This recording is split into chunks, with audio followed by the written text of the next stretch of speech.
And welcome everyone to another exciting adventure and journey on riding through the unknown. I'm your host, Michael, and today's guest I have been chatting with backstage for a little bit, getting to know her a little bit more. And I have to say, we've been having some really cool conversation, and you guys are in for a huge treat.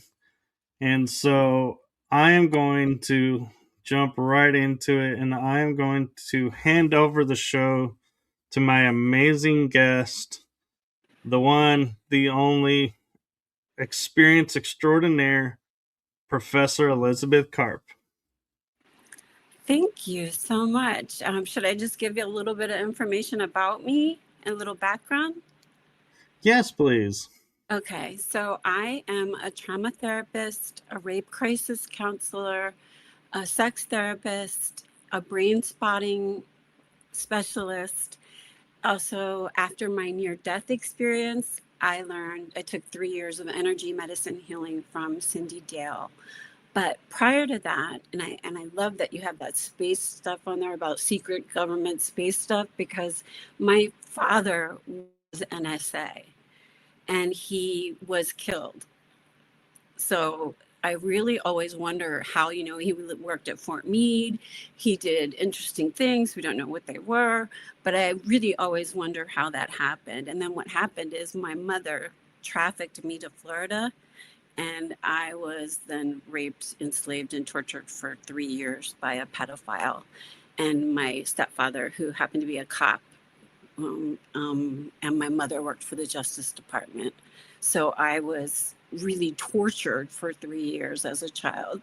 And then, but I kept my shit together. I don't know how I did it. Part of it is the ability to disassociate, right? Like, and that's part of what's wonderful about healing is if you've had some really traumatic PTSD, CPTSD shit, and all of us have. I mean, it's either we all have a story or we all have some type of abuse or fear, you know? And so if you can take yourself to that place, like with this Navy SEAL training, if you can take yourself to this place where you are able to hold your point, where you have focused attention on one point, you're able to, instead of being like they're punching you in the stomach, they're doing everything they can to get you out of this, because that's what Navy SEAL guys fail, is the pull comp challenge.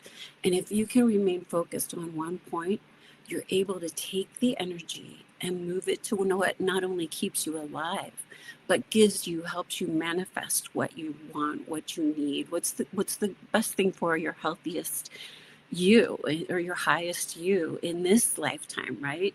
And that happens as a result of something that I created called God spotting. And I did it for individuals. I took like brain spotting, and what this does is this helps to move the pain or the trauma or the abuse out of your body by helping you to identify it. Like if I hold this up for you right now, where are you feeling I would say feeling it in my it? shoulder over here. Yeah, in your heart, in actually on the other side, not in your heart, but you're in your heart. I'm feeling it like a little bit over here, which is interesting. But yeah, so what we would do then is we would take that heart energy, and we would take it back. Well, first we would take you up. We would take you to a place where you drop all of your stones and all of the pain and anything that holds you back from creating what you desire. We let that all fall to the bottom of the riverbed. As you float, as you get clean, as you move into a higher space, you're able to kind of look back down and see your beautiful self as a 7-year-old or a 6-year-old. Your perfect little state brain, living in a state of wonder, in beauty, love. And you're able to kind of go back in and help to heal that energetically simply by being aware of it. And so we do that not with just, not with just trauma. We do that with the ability to open up like special pathways or special portals. And this all happened after my near-death experience. I was a trauma therapist, like CBT. You listen, you listen and you ask the right questions. That's it.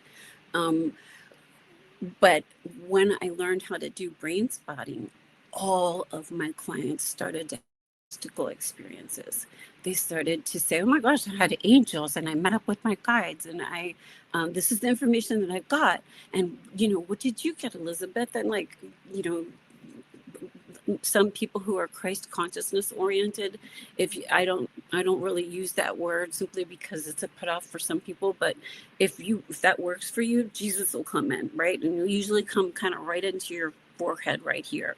The crown chakra is where you feel the like a little shivering, okay, like a little bit of tingling when you start to think of this golden spiraling energy that enters through your crown chakra. And so there's just so many different ways to kind of ignite you and light you up and help you systematically guide you through conscious evolution. And so get over the traumas, because you don't want to like CBT, all you do is talk about them, and that just rewires them in your brain.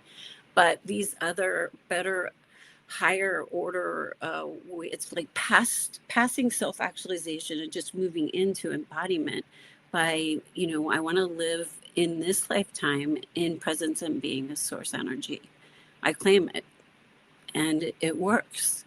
So I have, like over 260 testimonials. I have just a lot of people that I work with, including combat war veterans who have been involved with combat war, nurses, rape victims.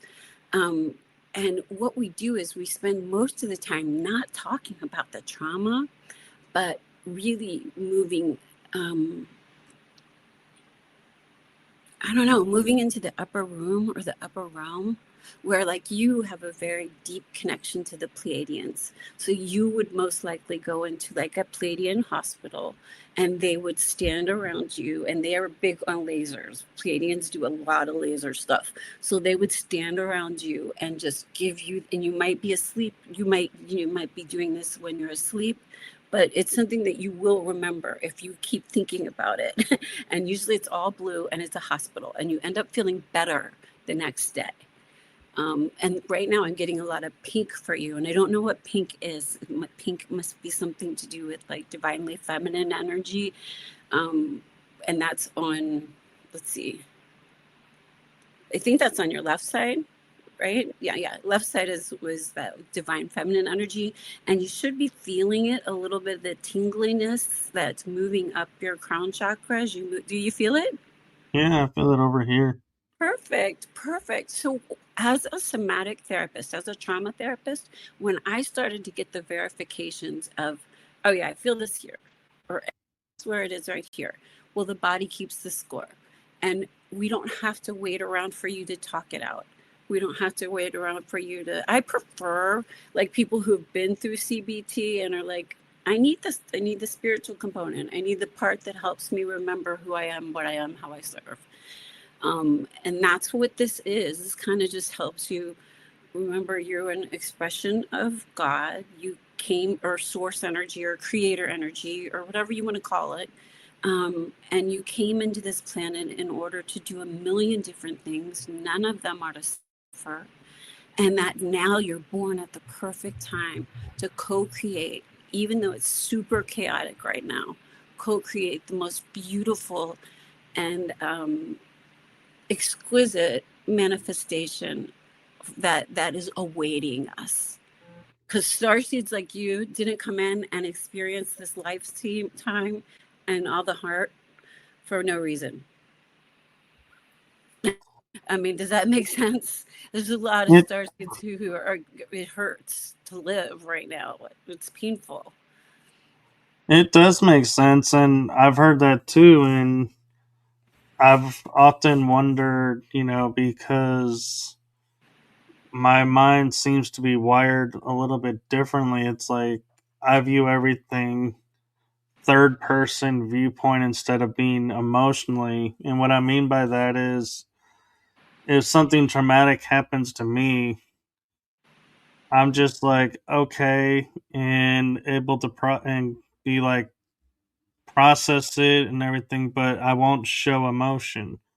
But if I see something happen to somebody else, or watch a movie where, something happens, I'll show emotion. And it's like, it's strange to me that it's always like, why I cannot show emotion for myself easily, but I can effortlessly show emotion for others. I would say it's a wise thing to work on because we know that each tear has a little chemical makeup with it, so that when you cry out anguish or grief, that like literally that chemical gets cried out of you with it. And so there's a reason why you are having these tearful moments. If a movie can do it with a dead dog, keep that shit up. Like, just keep crying, because that helps you to work out whatever is going on in your body. Put your hand on your heart and you say, I'm God, or I'm source through this experience. Like, anytime that you're getting like woken up a little bit, or not to put it that way, but anytime you're getting, you know, like angel wings from God, or like feathers from God, or the numbers 1111, like everybody gets the, like, all the synchronicities, you find a penny, pick it up. These are all like these beautiful synchronicities that happen to all of us while we're going through conscious evolution, while we're shifting into that move away from the 3D way of thought into that higher order way of being. And go ahead. You know, I just had this interesting thought pop in my head because, like, you're on Eastern time where I'm on Central time, and talking about like angel numbers. So, like, when we post, like, hey, it's 333, make your wish. Well, it just dawned on me, wait, but Eastern time, it's 433. Yeah, So, you're does it right. not work for them? I Because don't think it it's works not the that way. 333. I don't think it works that way. I think anytime you put good energy into the world, so like you're thinking high thoughts and you're thinking about what can I do to make the world better, and oh look, that number just helps me be that better person. You know what I mean? Like, that's not gonna, like, we're not looking for 666, right? Like, we're looking for 1111. We'll take that one. All right. Like that's what I'm saying is, so when you're kind of look for good, you find it, and it can be uplifting. If you're if you want to be like, yeah, like I don't know, I wouldn't question it. I don't know enough about it to be able to answer that question, because I think time is a man-made or a human-made construct, and so it's probably all the same time. We're all at the same time in different layers of existence, is my understanding. So I don't know if I don't know about time. Well, then I'm also curious because, like, we're talking about PTSD, and that's a fairly new thing that still has a little bit of stigma to it and everything. So a lot of people won't come forward about it because they may be in a position where they could lose their job by saying they have it. So how is this a best way to see somebody that's going through that, but to help them step beyond it and try to help them even if they can't go to someone professionally? So I would find someone professionally, and you have the HIPAA law, so that counselor, if they're not a good fit, don't say anything until you feel like this is a good fit and I can trust this person. And but either way, they shouldn't be telling you any your business to anyone. Like, that's illegal. Okay. Oh, no, um, no. I'm meaning, but like, if a guy says works for a company and is experiencing PTSD and goes to the company and says, "Hey, I have PTSD," they may say, "Oh, that's going to interfere with your work, so we may have to let you go." Not that the therapist is sharing. their information. Yeah. Well, that's like that would be a comp law. That would be workers' comp. I guess I'm trying to take this question and look at it from all angles. And I think the most relevant one would be that um, that if first of all, we would want that you never want to bring it into the earth. Like it's like witch, like words, you never want to bring into the earth anything that doesn't serve you for your highest being. And so, you know, you want to be an optimist. You want to be looking for good because that's how you bring it into the world. If you're,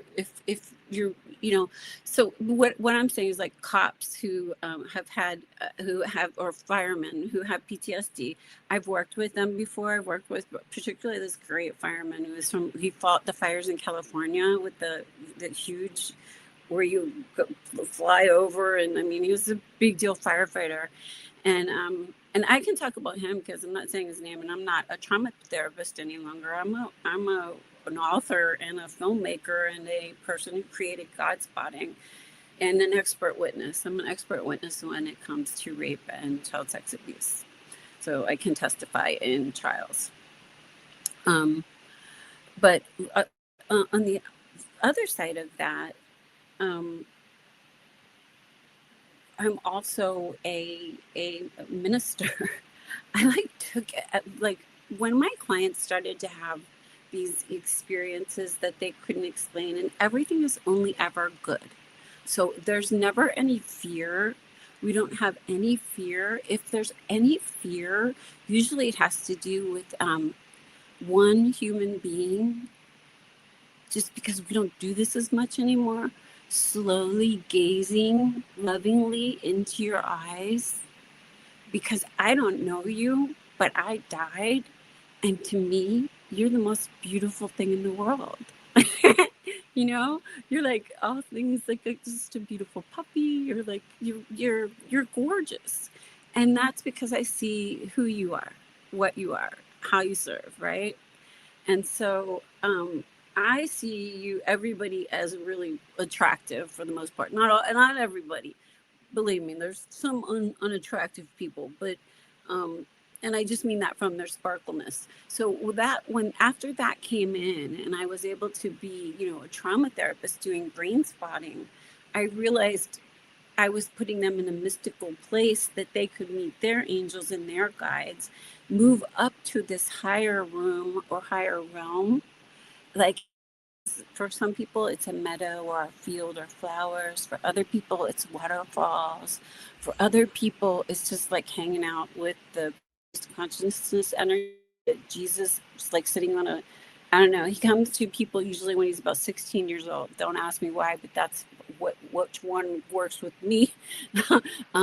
You'll get a lot of information from like ISIS, and not ISIS, but not bad ISIS, but good ISIS, and I like the Eye of Ra, and Egypt. If you spent any time in those areas, and then you created things that were here to unfold what's happening right now, which is conscious evolution, you'll go back to like your pyramid. You'll sit on top of your pyramid.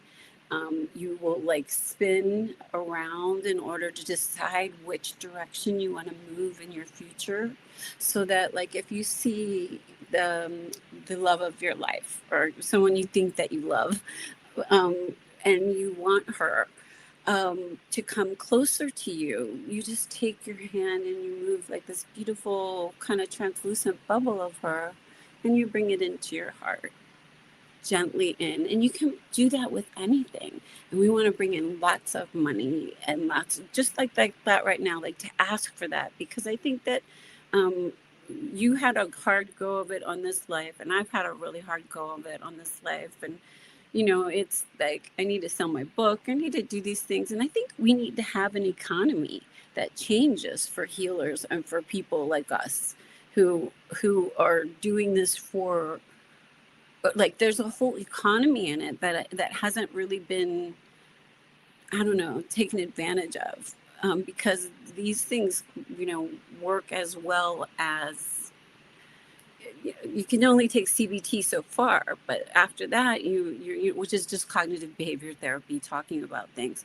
But after that, you're going to need some more. I think of it as help. And I don't know why it's not a wonderful thing to go ahead and connect with your angels and your guides anyway. It makes life easier. It Like does. little things like you might think you spilled your coffee and that's going to make you leave a little bit later, or the dog has to go outside and that might make you leave a little bit later, but you're going to miss the car accident that two cars were ahead of you. Like if you just kind of move in, like my this is what Cindy Dale believes. She believes that all dogs come back in to be like, dogs have soul contracts with their humans, cats too, but I think cats are really aliens.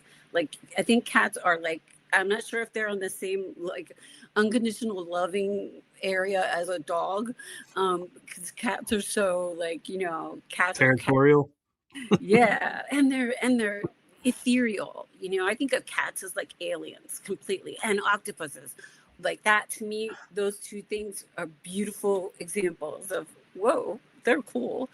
So anyway, I don't want to keep taking up time. Do you have any questions or anything that would be useful? Well, I think you brought up 2 points that I think a lot of people hear about in the news, but they don't know what signs to look for to identify if that's somebody in need. And that is, one is the rape victims, because that goes both genders and it's not talked about as much that way. But also the trafficking aspect, how to tell if you're walking by, if somebody sends you a signal, how do you know what that signal is unless somebody explains what that is? And so, if you have any insights into those, Of what we that could would be possibly helpful. do. Yeah. Well, honestly, I believe that the FBI, the NSA, the CIA, they already know all of the men who are uh, pedophiles and rapists, because look, there's 64 billionaires who live on Palm Beach Island. They support the main dude who is a rapist and a pedophile. I mean, things that are just like horrific to say and to think, is what is in control of our country right now. And it breaks my heart because um, it hurts. Like for PTSD, like what you're talking about, there's a whole different kind of PTSD from vets, because I've worked with them, and child sex abuse victims or victims of rape. But there's certain things that are the same. Like we either go into like a freeze, or you were saying that you go into a almost like, what kind of state do you go into? What happens when you're afraid or you feel fear? When I feel fear, I just take a moment and look at where that fear is coming from. And then if it's a fear that serves me, then I back off and step away from. But if I realize it's a fear from outside source, then I dismiss it and take whatever action I feel is necessary, because I realize that fear is preventing, not protecting. Exactly. So fear, shame, blame. As a trauma therapist, those are like the three emotions I would kill your body, your vocabulary, in your life. Because fear, anytime I've ever made a decision in fear, it was always the wrong one. Always. Never the right one. And I think you'll get the same answer if you look at, like, if whenever you make a decision in fear. Um, so, I mean, I don't think fear is useful in any way. I think fear only creates more fear. So I never find it to have like, when I'm in my sessions with people, we're at such a trusting place. And that was the only thing I was talking about, is fear, this is kind of looping back to that, is that the only time that you can have a little bit of fear is when we're moving to that space of complete trust and calm and a loving connection with a stranger who I can see God in you because you're sparkly and it's real. Like, you know what I mean? I'm not faking Right. anything. I can see everybody like that. So I can work with everybody. And the main thing is to help you get to the space where you're working with your own guides and your own, and I know you already do this, but like just to weave it, like it helps to kind of weave it so you never have any second thoughts and you go with what you feel, right? Because it's always going to be for your highest good. So what I understand is like what's done in Vegas stays in Vegas. And I understand the same thing is true of like the upper room. What's done in the upper room stays. So what's created in the upper room. So if you're in a high place where you are feeling consciously, let me just give us a little exercise for this, and this will kind of help you do it. So we're going to just take a gold spiraling light and a nice deep breath, and this gold spiraling light, and it's going to come right down through your crown chakra, and it's going to spiral all the way down your spine, all the way through each area of your vertebral column, all the way down through your feet, and deeply for about a foot beneath your feet. This golden spiraling energy is going to go either next to your favorite tree or the tree that's closest to you. And I want the golden spiraling energy to go ahead and go through the roots of the tree and through the thick parts of the tree that lead to the bark. And I want you to spiral the golden energy all the way up the bark and out of the branches, through the leaves that touch your head, and leave you with the golden crown sparkle and the spiraling energy that you can go ahead and keep at home with your hand on your heart and say, I know who I am. I know what I am. I know how I serve. I was born at the perfect time to live a life that is love and joy and money, manifestation, good stuff, right? All right. Thing, and I've seen lots of people, like I have a nurse person who I work with, and anything she wants, she will manifest. It's amazing. And then I've had some people before who, like, believe it or not, Trump man hated women, a lot of misogyny, but just working together, he loves everybody. He wakes up in the morning and he's like, who's looking back at me? I'm an expression of God. I better act like one. Right? Or Right. express as one. He is kind of like, it's interesting. But so that, do you have any questions, or can you see how I kind of work and how I I'm like a great person after CBT, and you just want to get things out of your body, move into through self-actualization and into embodiment, a source. And that's what I like to do. I mean, that's what I was called to do. That's what they said, go do. So, Well, one question I have for you is, did a lot of this work happen before your near death experience and then it after that transformed to what it is now, or was there a catalyst that happened that okay. led to the near death that brought it to So play? this is a killer part of this story. So we know my mother gave me to a pedophile. His name is Paul Belt. I never get a cease and desist in Catonsville, Maryland, because what I'm saying is the truth, and I have hundreds of witnesses and an open SVU case because I never stopped talking about it. And Maryland doesn't have a statute of limitations. Florida is a kind of like a haven for pedophiles and rapists. So they wouldn't help me in any way, even though I begged them. I begged like 40 sheriffs in Florida to help, help me get a case together against this man. But it took Mo Greenberg. I was writing about it on LinkedIn. So I was 50. This was 36 years after the crimes had happened. And I was 50 years old, and I I had actually had to have a total jaw reconstruction, and that's when I died. It was a 6-hour surgery because he had damaged my jaw joints and had just destroyed this nerve called the trigeminal neuralgia nerve. So it was extremely painful. Like I was either going to die or I had to get the surgery. And so that's when I died during the surgery. I was like, I was going in that direction no matter what for a little while. And so what happened is during that time, my mouth was wired shut, and I started to write on LinkedIn. This is way before Me Too. This is 2 years before Me Too, about what it was like being a child rape victim and a child sex slave, and how horrific it was. And Mo Greenberg, my hero of my book, which is called Making Dark Visible, um, is a cop. He's an SVU cop from Baltimore, Maryland. He flew me up there and he opened up a case on my behalf so that I could try to get justice. But what's interesting is at the same time, I was going through, so I had to go back and relive the traumas of childhood, which was really hard to do. And I couldn't figure out how to write them.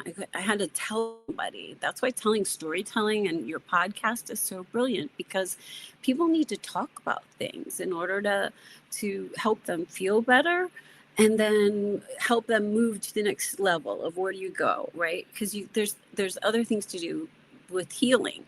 And so I was very traumatized. I was enslaved, raped, and tortured for 3 years every day.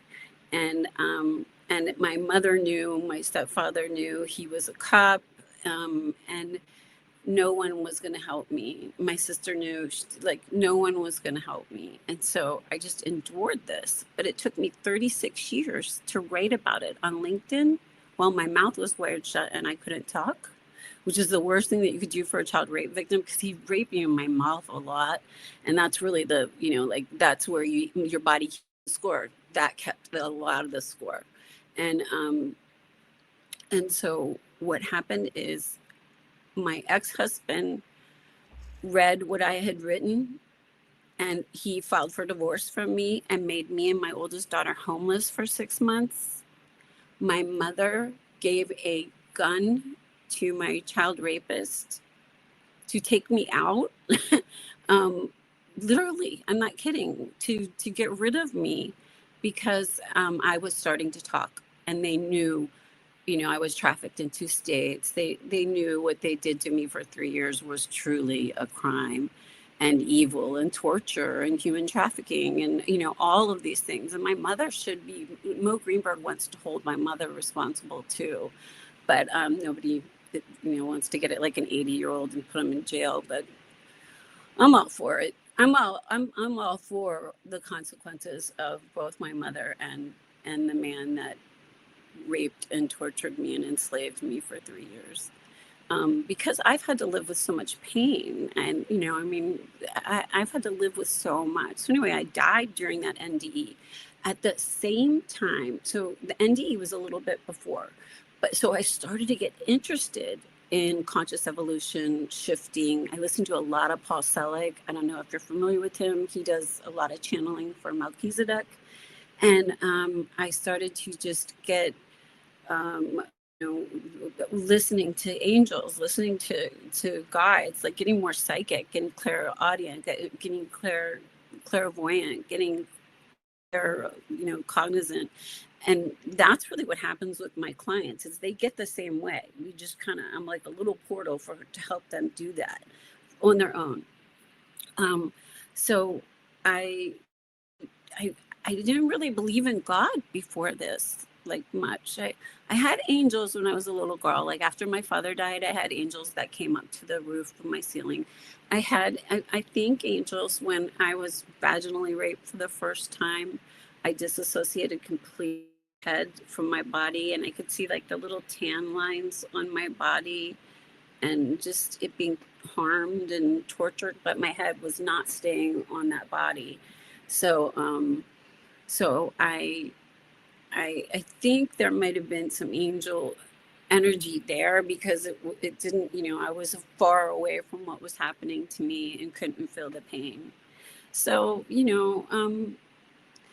I didn't necessarily believe in God, but then the near death experience happens and you don't really have any choice.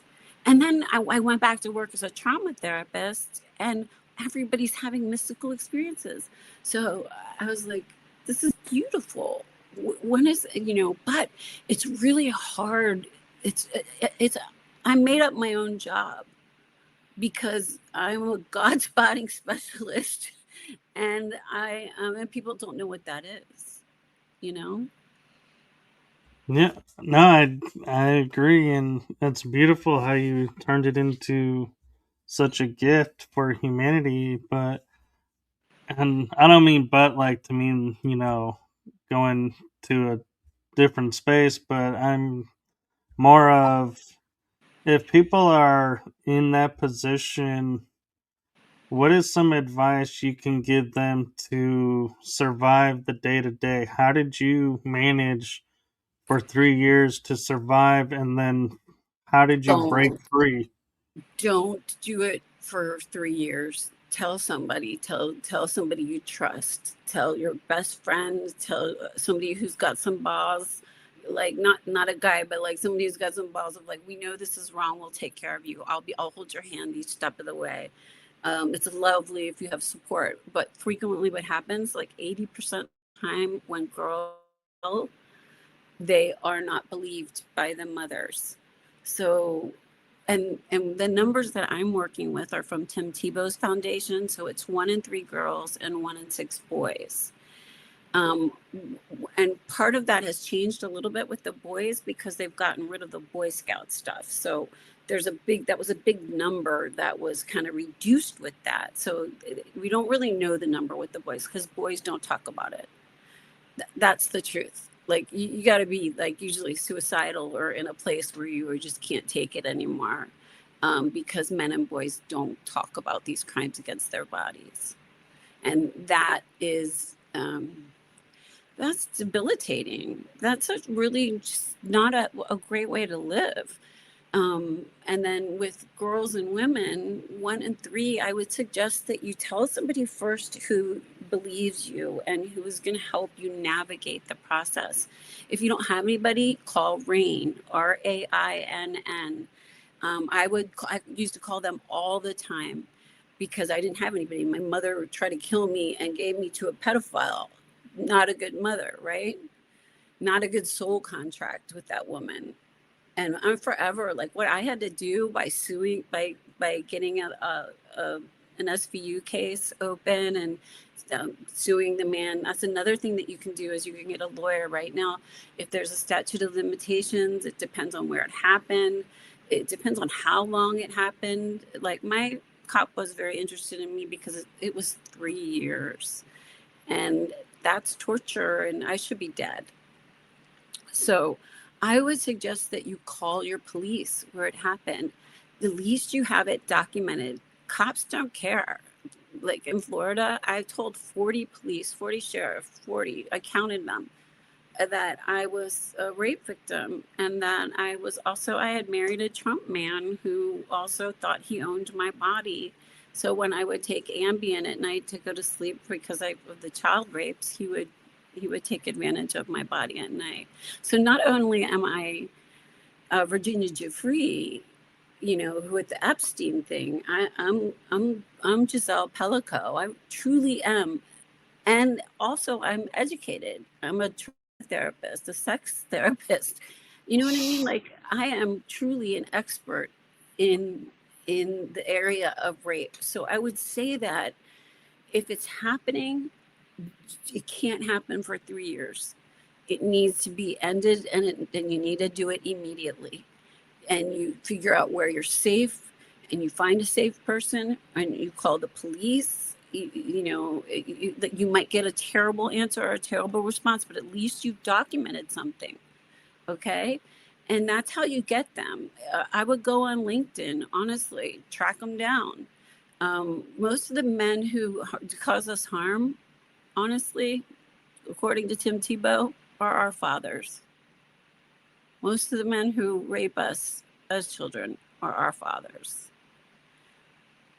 If it's not them, it's someone we know. So it's a very, very American incestual rape culture that goes really thick. And that's why the patriarchy, like all those old 80-year-old men, they want to hold on to these things that are history, but they didn't work. It doesn't work to it doesn't work to want to be the person who has to pay all the bills. It doesn't work to have to be the ultimate decider of where you or the authority or owning other people. None of that is really pleasurable unless you're kind of a sadist, right?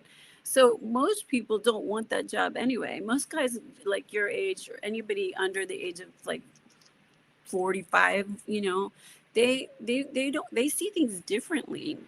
And even though there are, I mean, and what do you think I'm wrong about this? I just think there's a lot of men that are hurting, that do violence and do other things to try to make themselves feel better. But really, if they could do a little brain spotting and had like a little bit of just, CBT, they're going to feel better. A group No, too. Groups I are good. yeah, I definitely feel the society has taught men that this doesn't happen to you. This is only happens to women. And so they, as much as women feel they won't be believed, I feel like it's much worse for the guys that go through it, because even the women who do it, in those situations are like, you really think they're going to believe I did this to you? And it's true. It's That's like, why it's really important that we believe everybody. Like the numbers are so small, but like between 4 to 6% of people lie about those crimes. 92%, 94% are telling the truth. That's a huge number. Most people mm, wouldn't. I tell you what. What would be beneficial for me to make up being raped, tortured, and enslaved for 3 years, and having to undergo a total jaw reconstruction and trigeminal neuralgia and cry every day for 36 years, not sleep well at night, have scars that no one can see. It's bad for girls and it's bad for boys both. And it's something that as an American culture, so this is what we can do. This is why this helps is it's so higher, right? Like we want a world where we don't rape and and torture and abuse our children mm, or each other, right? Um, it's desire, then thoughts, then words. That's why, like on TikTok, when they can't, you have to use the word grape or schmecks. That literally does something that twists your brain in a way that isn't normal, because what you're doing is you're creating desire, thoughts, words. The words have meaning. The words create actions, and then culture, and then laws, and that's how you change everything in the world. But when they take away your words, you know right. so yeah. But you're right, And like, I'm sorry, go ahead. I was just saying, there's an important distinction too between, if it started out consensual and then at the end you're like, hey, I wish I hadn't done this. That doesn't, by definition, qualify as being taken advantage of. You made a poor choice, so you can't cry wolf about that and accuse someone wrongly of that. But if somebody It does, doesn't happen. you say It does no and a they lot. keep going, then yes, that qualifies. And so I think that's Yeah, a distinction that needs to be made too, is because we live in a society to where everything that we thought was normal common sense seems to have gone out the window. and you can say and do whatever you want, and there's no consequences, and there are consequences. And so we have to be careful of what we do and how we talk, because a false accusation is not just a, oh, my bad, move on, and everything is okay. There is repercussions that follows that. Oh, absolutely. But that's not really, that doesn't happen a lot. I mean, less than Oh, 4%. So you are yeah. talking 96% of the time. And so this is really important too. There are different gray areas. There are different areas, but we do know that children can ever consent. So Oh, yeah. children, that's where you stop, right? Yeah. Like I'm if not you're talking about kids. consenting, I'm if talking you're, adults. Yeah. yeah, that's a whole different, if there's alcohol involved, if there's like that for me, I don't, I work with victims and I give coping skills and things like that, but I don't work with the courts in that way. Um, but what I would say is that children, they can never consent, and so that in that situation, you need to always believe the child.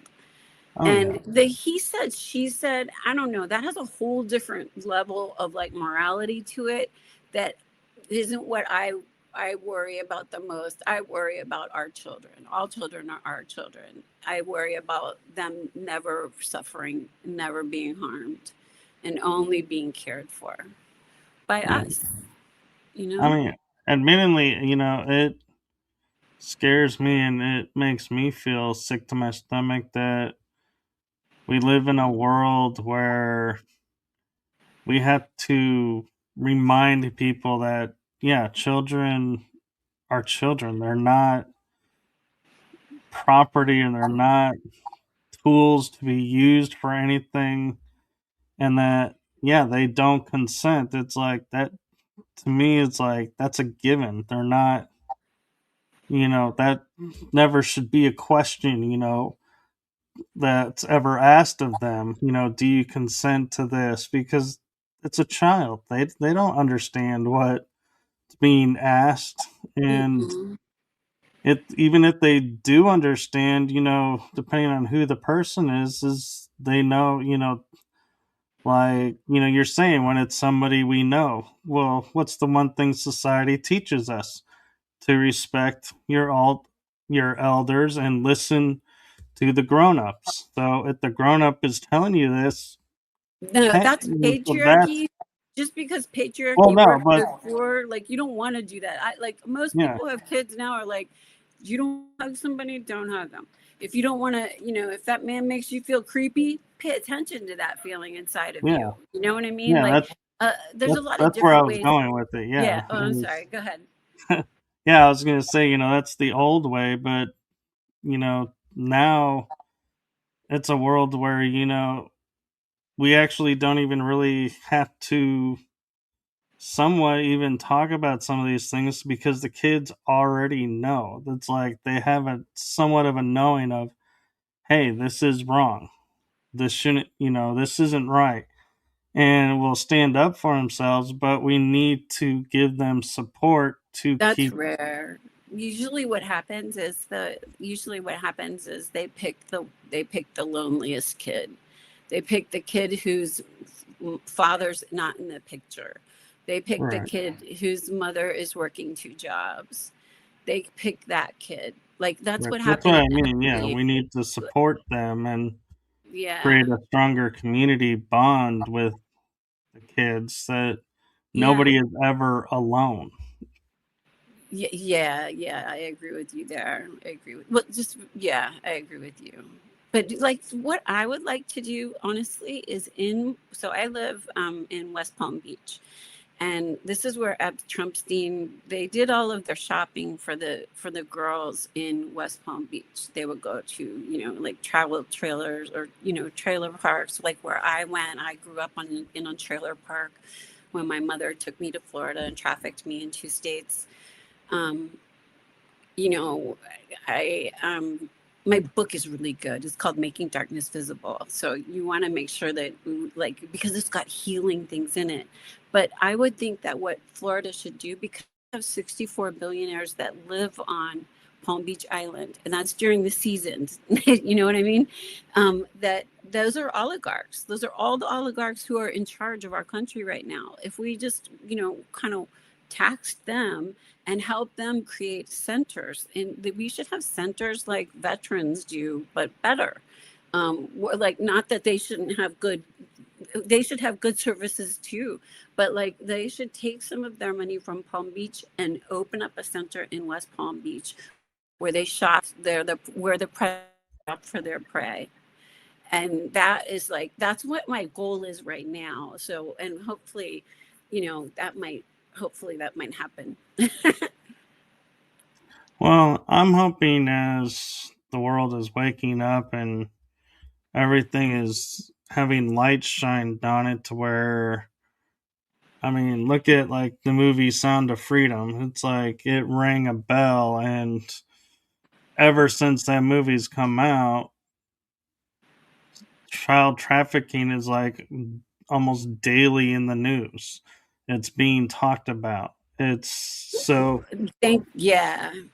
so, I feel like we're turning a corner in our society and in our world of those people that are doing this are going to find it harder and harder to live, which is exactly the point. They shouldn't They be should be in jail. living that way. And Yeah. so, They just have a lot of money. That's what's kept them out of jail. But just, right. that's not okay.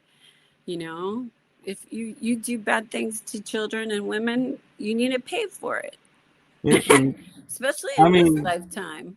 yeah, and I even read somewhere, and I feel like this is the truth, is even the worst criminals that have committed the worst crimes that are in prison, when they hear that somebody did something to a child, They take they care of it. will go and make their life hell and I are love like, that. you crossed the line. And it's like, I how love is that. it? I wish Yeah, everybody felt that way. yeah, it's like our biggest criminal element that is like the most heartless, soulless people are like the biggest hearts when it comes to you messed with a kid, You know we're gonna why? make you Because pay. It's there's like, so many who are put in jail because of what has happened to them in childhood. I mean, child sex abuse is a soul crime. It hits you at the soul, body, mind, and soul. And then, if you're poor, or you can't, or you're struggling, and or your education, whatever, and these bad things happen to you, it's 1,000 times harder to even, I don't know, to move forward. I think it depends. I think it depends on the person. But yeah. I have one client who was raped regularly by an older uh, half brother. And, I don't know if he's ever going to be okay from that. We're just friends now. We don't work together anymore because, he needs a little bit different stuff than what I do. But he, his soul, it's a soul crime. It's a soul crime. And so, I can see that, you know, but the best way to heal it is to do exactly this. Find out where you're keeping it in your body, and then let it blow away, or let the water, think of yourself like God. I am in God. I am of God. I am as God. Think of God as water. I am in water. I am of water. I am as water. And then it kind of, just those things, like certain attunements.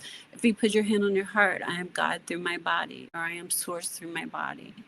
Like there's like that's what's in my book, which is really important. Is it's making darkness visible, healing rape and child sex abuse culture. I haven't figured that part out yet, but it gives, like, in each chapter, I have a somatic tool, a tool based in neuroscience, and a spirit.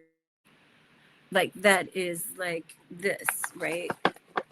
Like I have spiritual tools that will, like, what do you do with a Merkaba? Do you want me to show you what you do with a Merkaba? Do you have time to do that? Sure. Okay. So this is a Merkaba. Let me get a prettier one. Um, so this is like the Jewish star, okay? It is a key and a lock for your pineal gland. All you have to do is is take this beautiful shape and remember what it looks like, okay? So just see what it looks like.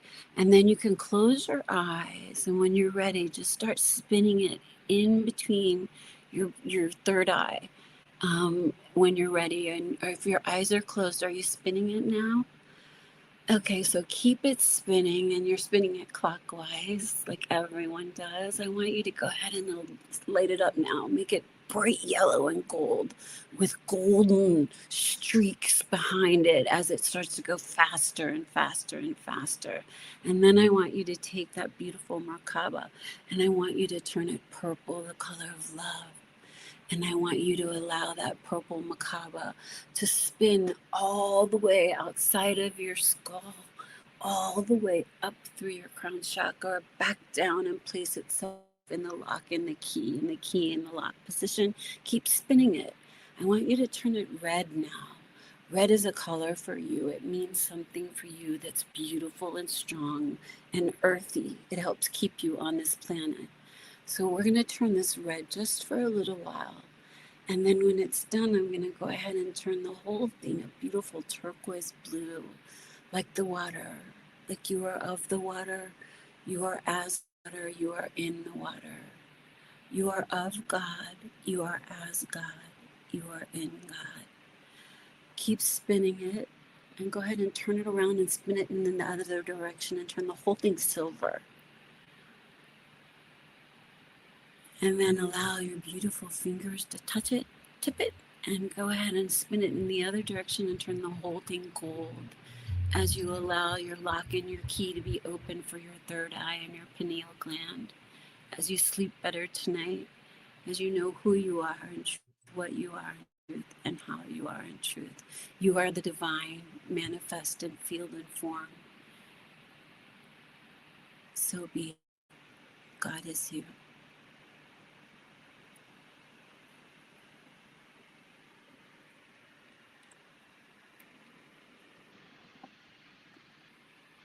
That was interesting because at one point, when you were saying like turning it, it's like my face was like starting to heat up, and then when we went to the blue, it's like, okay, now we're gonna cool off, and it was like, ah, that Oh, feels better. so that's so cool. So you really did feel it.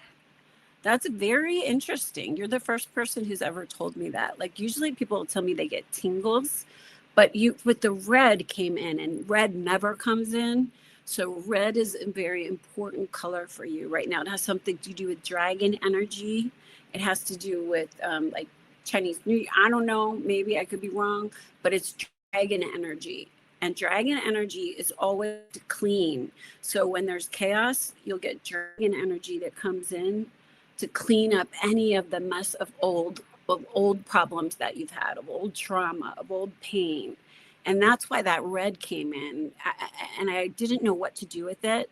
I think if we worked together more, I would have figured out a way to get that, because there was definitely a dragon there. And Oh yeah. I don't, did you see anything?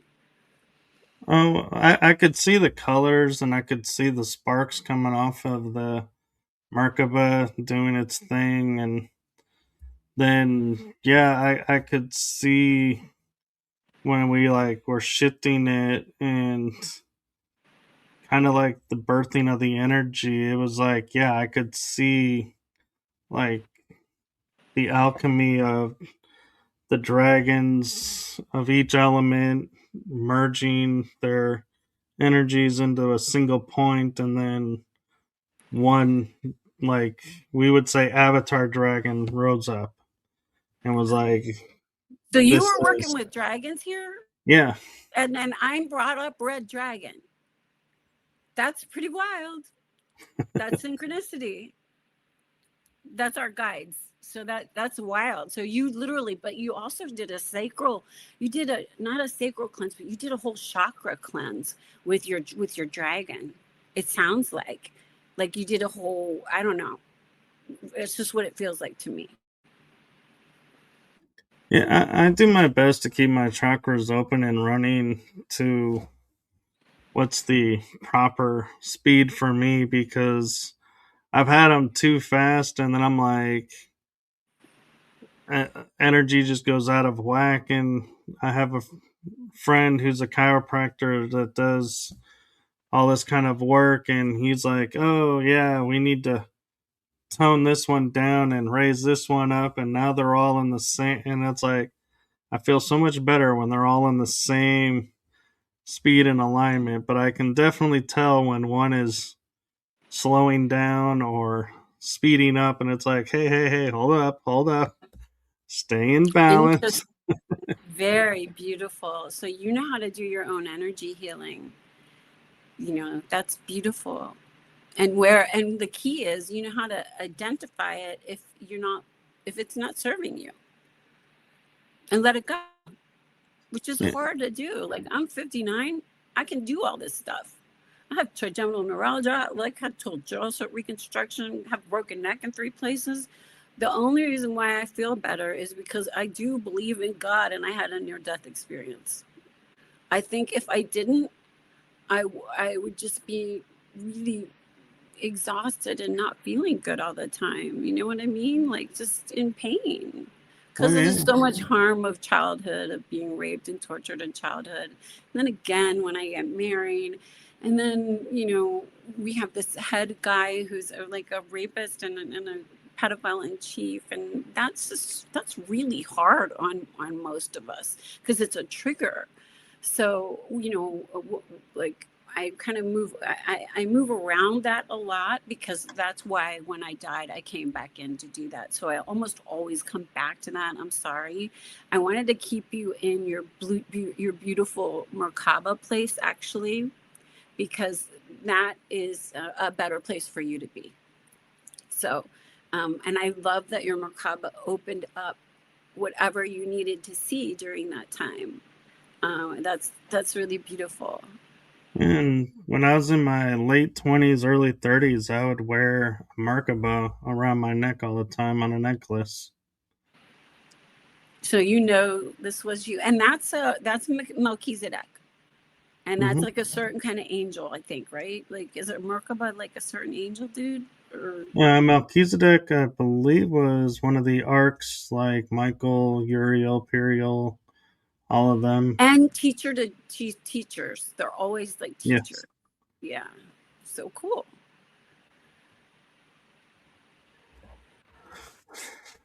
So I'm kind of curious too, a little bit with, you know, a lot of people had different type of near death experiences and like different memories of different aspects of it. So my question to you is around yours is, do you feel like yours was like a catalyst point that was like, okay, this is the 0 point for the new you. We're starting you over and going I forward. I burned the old life down, literally. Like, I was homeless for a little while because my ex-husband was so cruel. And then I got divorced, and then my mother tried to kill me. And then all my friends left me. Like, I only had 3 friends to begin with because I'm, kind of selective, but they all left me. And they were all from the time of, like, when I knew when I was being abused. 2 of them I both knew when I was being abused in childhood. So I knew them that long. But once I got involved with the cops, everybody was very strange. And even my own mother was like, I'm not going to jail, like anything, like afraid. They were afraid for what they had done to me. They Right. really broke the law, and they committed horrific crimes for 3 years on a little girl's body. And so, you know, that that trauma, I mean, not everybody has that degree of trauma, right? But we all have a story. We all have something that has happened to us, and it doesn't necessarily have to be child sex abuse or, rape or anything like that. It can just be like really bad parents, really, like a shitty father or a shitty mother, and just really, like just chopping up when you need to be loved and accepted for who and what you are. Most parents, this is the way I really believe right now, that if you raise your children in a way that lets them know that they are so deeply loved, and that they might go through ups and downs, and they might not always look pretty compared to what you want or what you might have wanted for them, but that I don't know, that you really rise by just that. It has something to do with like the divine feminine rising right now. It has something to do with being half your mother, half your father, and all source energy, and just allowing that energy to kind of guide you and be responsible for it. Does that make sense? It does. It's the time of the equalizing, and those that can, I feel like that can handle both the sacred masculine and sacred feminine will rise and, become their true nature and their true selves. Where those that are like, hey, I'm only going to embrace the divine feminine, or I'm only going to embrace the sacred masculine, they're going to fall to the wayside and be like, either disappeared, or they'll go somewhere else, or they just won't be No interacting with the duality. same. Yeah. Duality is not going to work anymore, because we're all one. We're all expressions of the creator. We're all wrapped in skin, and we came for these really interesting experiences, even if they feel shitty sometimes, and it's really hard right now to incarnate.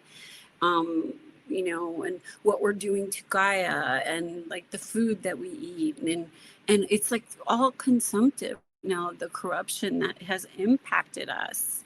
So anything that you can do, even if it's just kind of like smiling at people and lifting energy, when you're responsible for that higher energy, people come with you, and you're like a light. You have a show and an opportunity and a network to be able to grow that and just create that. And that's like telepathy, which is happening for all of us anyway. um I don't know, it's just it's I did not believe in God, I think, for a long time, and then I had my near death experience, and I couldn't not believe in God, because I was like, shit, I guess I have to go back and take care of my kids. And okay, no problem. I was laughing about writing a book. I'm like, no problem. I can write a book about child sex abuse, and no problem. I can do that, and I'll end this. This is something we can check off the list. And in my family, like literally in my family, I burned it to the ground, and I did, forever. And like, there will never be incest. There will never be any other crimes against children in my family. You know what I mean? Because I took it apart so much that I don't have a mother anymore. I don't have a sister. I don't have those old friends. They blamed the victim, and that happens a lot. Yeah. Um, when Yeah, it happens a lot more than what you would think. But and that makes it hard. That's where you need rain, and you need groups. There's groups, like I'm ready to start in West Palm Beach groups to for survivors, because there's so many of them, and just sharing helps you feel better, you know. And an interesting factor, that I'll bring up, because I'm kind of surprised, it just dawned on me all this time we haven't talked about, we talked about family or somebody, but it also was, what, well, I say was, is probably still in effect, rampant in the church and religion. And so, and the church's answer, they would always be like, oh, well, we punished him by, removing him from where he was. And so you Mm, think, oh, justice has been done. Where all they did was they put him somewhere else. And so yeah, it's like, that's not a crime. That's just, he got caught. And so now you're moving him to another it made. space that doesn't know. And I worked as an expert witness for a girl who was molested digitally by a nun during PE. She would molest her during PE in front of people. And I worked with the archdiocese on that case, and they barely paid her. Like they didn't pay her much of anything, and that had ruined her life. That like in every way. Like, how do you go to school when you've been embarrassed in front of everybody in school, and how do you, like, you know what I mean? Like, it's right. just these things. I think the church is so filthy. Honestly, I think what they should do is close it up and make all that gold, give it to all the countries that they colonized and raped and harmed women and children and murdered, genocided men. I think that they should take all that gold and all that money from the Vatican and give it to all the people that they raped. I mean, that's what I feel like. That's justice for me. Yeah. Um, I don't think that's going to happen. Do you? Yeah. No. And part of me also feels like even if it did, you have those people who are like, well, the world's been kicking me since I was down, and since they're now giving money for this, for, you just have to say it happened, they're going to rise up and say, hey, it happened to me too, even though it didn't. And it's like, it taints the reparation. And Not because a lot. Again, people, you got to believe you got to believe the victim. It does. Usually, what happens is a person's gotten away with transferred to times he's raped hundreds of kids. I mean, that's the more likely, instead of being like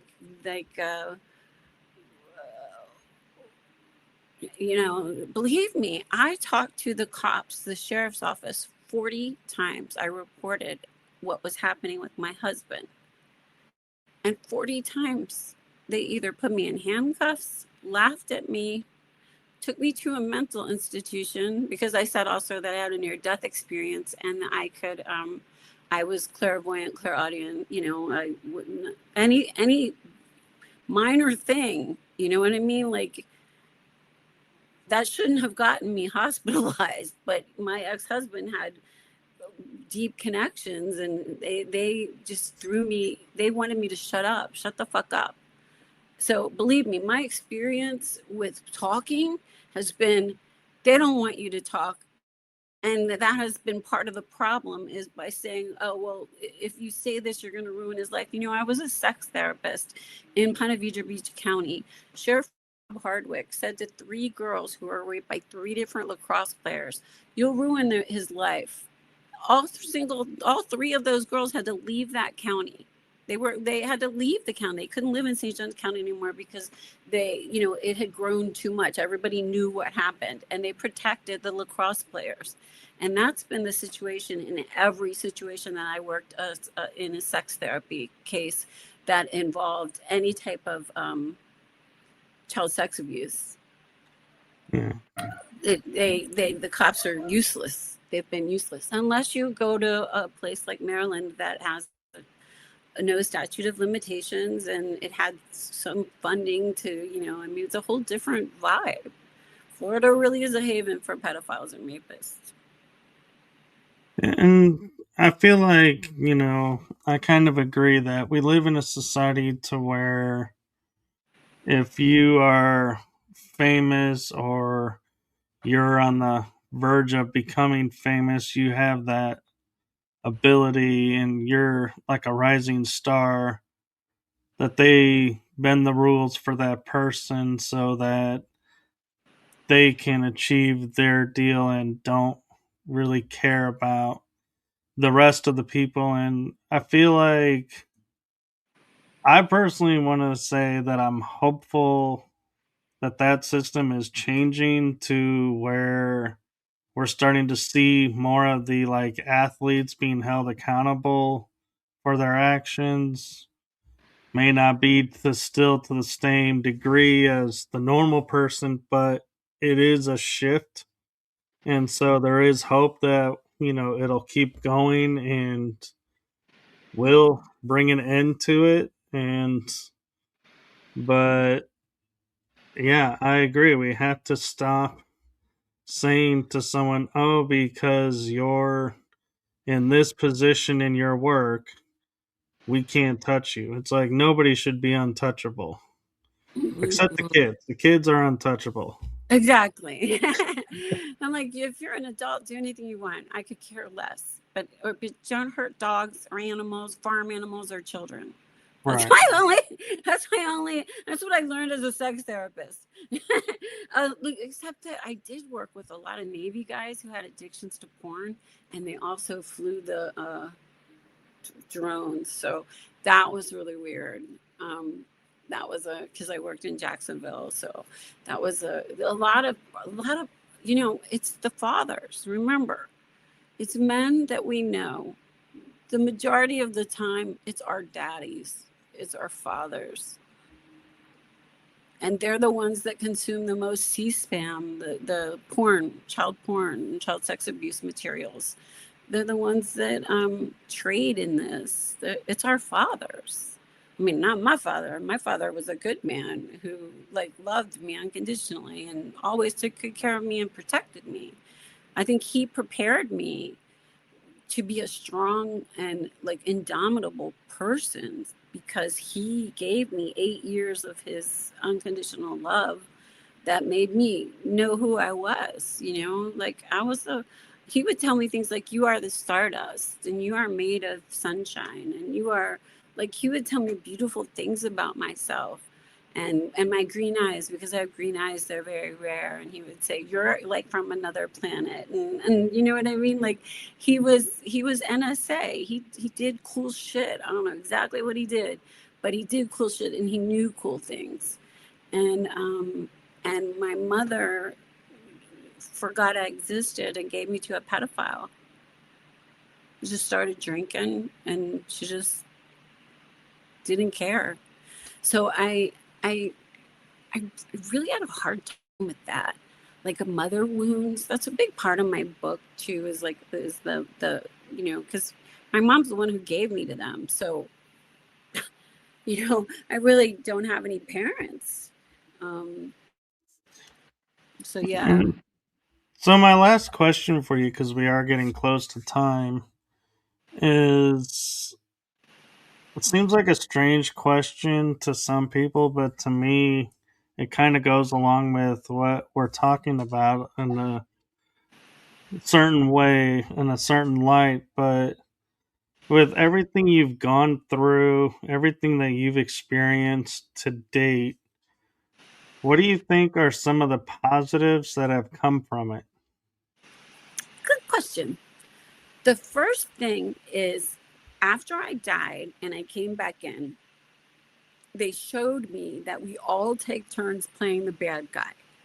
So that I had lifetimes where I would beat up my wife, or I would be a drunk, or I would be abusive, or you know what I mean? Like I could see those little mini snippets of that, we're not all good. And because I must have had that in my head that, well, only good is good, right? Not, but we all take turns being the bad guy. And so I think that's really important for judgment, because there is no evil man.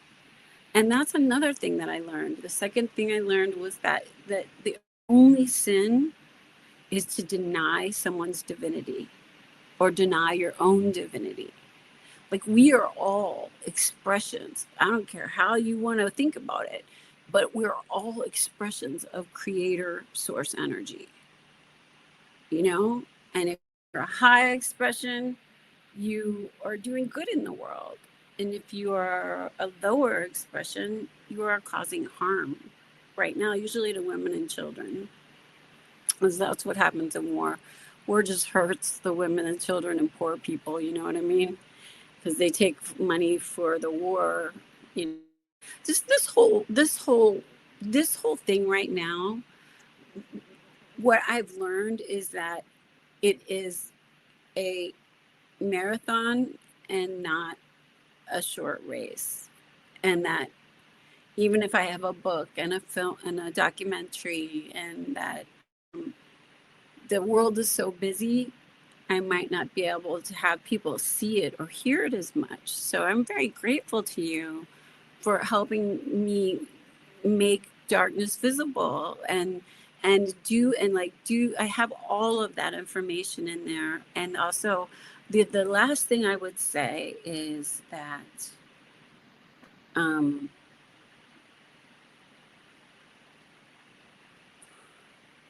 to recognize God in self and others.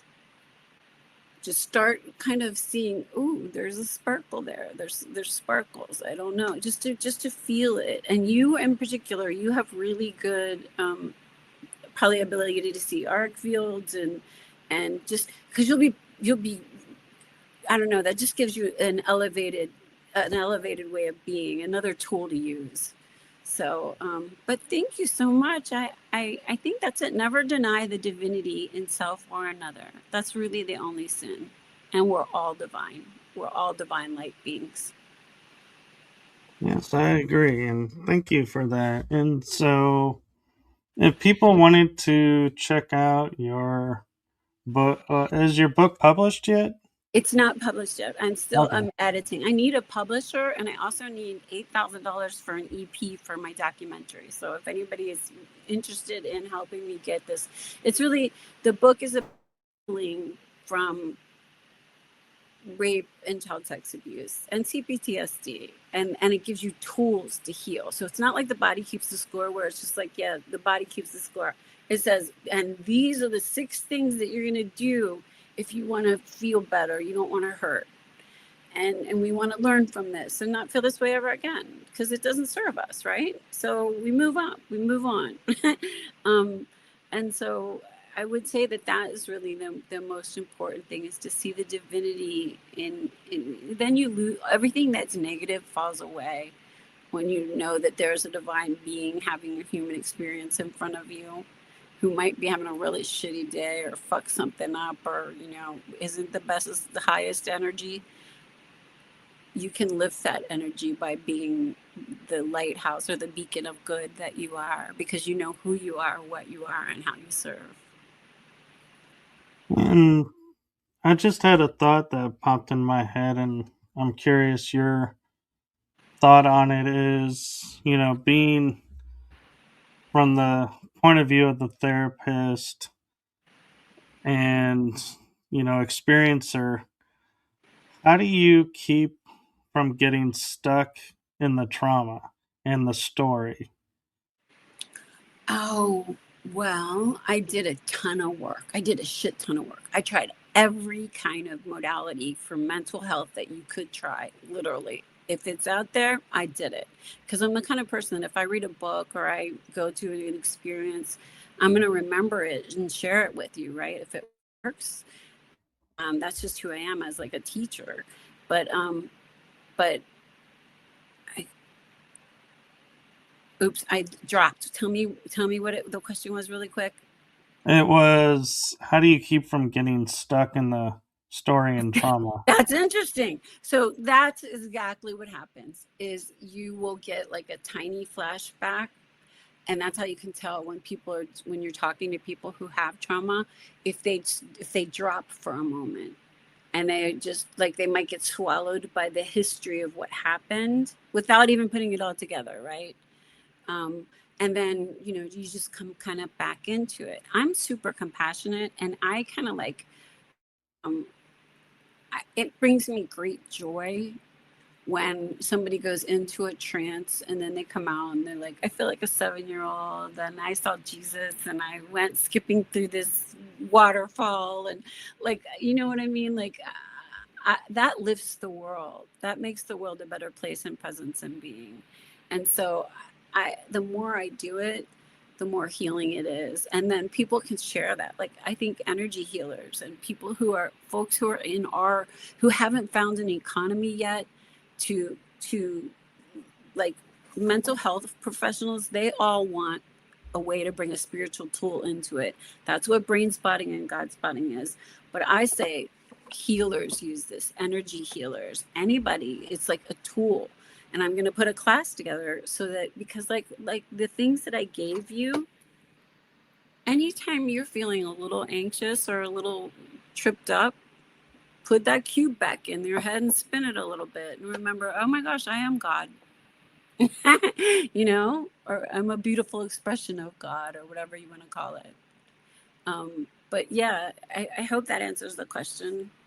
It does. Thank you. And the only thing left is I do have a message for you, and that is from my heart and the heart of my shows to you. Thank you for what you're doing for humanity. It's Well, seen, felt, and heard. yes. Well, thank you. It takes earth angels to do this stuff, right? Like, and we signed up for it, so it better happen during my lifetime. That's all.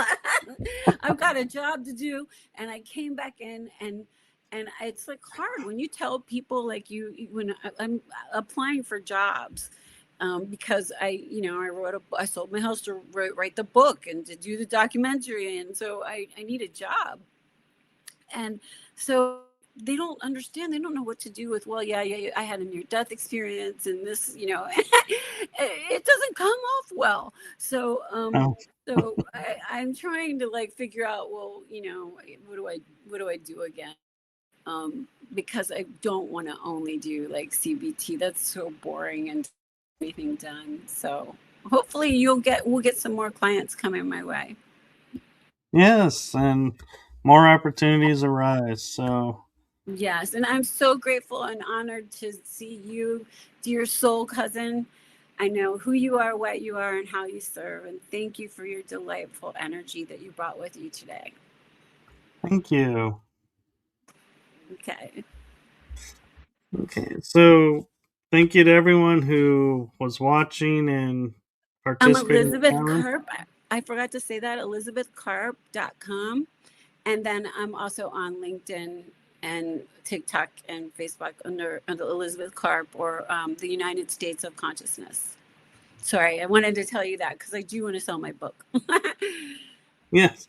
Well, I was going to say is you can find, the links to find you that you provided are in the description. So if anytime you're watching this and you want to connect with her, it is in the description. So, feel free to message her and get some insights. And thank you to everybody, and make it a wonderful day. And I'm a little bit off my game because I don't do shows on a Monday afternoon, and so I'm used to like have a great night, and it's not the night, and it's the beginning of the week, and so I'm like, yeah, the verbiage is like, wait, I might I'm have not used tried. to this time frame. Yeah, but I put you in a little tiny trance. So just let that energy be fun, be filled with wonder. You know what I mean? The Oh little yeah. trance will hang on. So, you'll get a good night's sleep tonight, and then new thoughts come in the morning, and we'll do a beautiful purple bubble of protection all around you. That only good things come in and bad things bounce off. Okay? I like that. And it's funny you say, have fun with it, because I did a show on Friday and we were talking, and she mentioned, like being in the rural areas, and I was like, oh, like Future Farmers of America, and they go, yeah. And so we started and I started, seeing in my head Peanut from Jeff Dunham, and going FFA, fa. We started making like jokes, and like we were kind of like livening up the show by going, yeah, and if ever you're getting down, just remember, you can be a card carrying member of fa. So yeah, I try to bring out my fun side as much as I can. Go silly. I totally think like God has a sense of humor. That's the other thing. God has a sense of humor, and and and loves you like dogs love you. Yeah, They, unconditionally adore you. So enjoy and feel beloved. Don't don't forget that you are divinely connected to source, and that never goes away.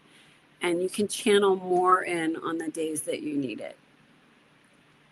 thank you, and that's the best way to end this. And so with that, I think we're gonna say good afternoon and switch out to the outro. And everyone enjoy the rest of your day, and I will see you on the rest of the episodes that I have this week on Tuesdays and Wednesdays. So bye bye, Thank you. everyone. Bye bye. Thank you.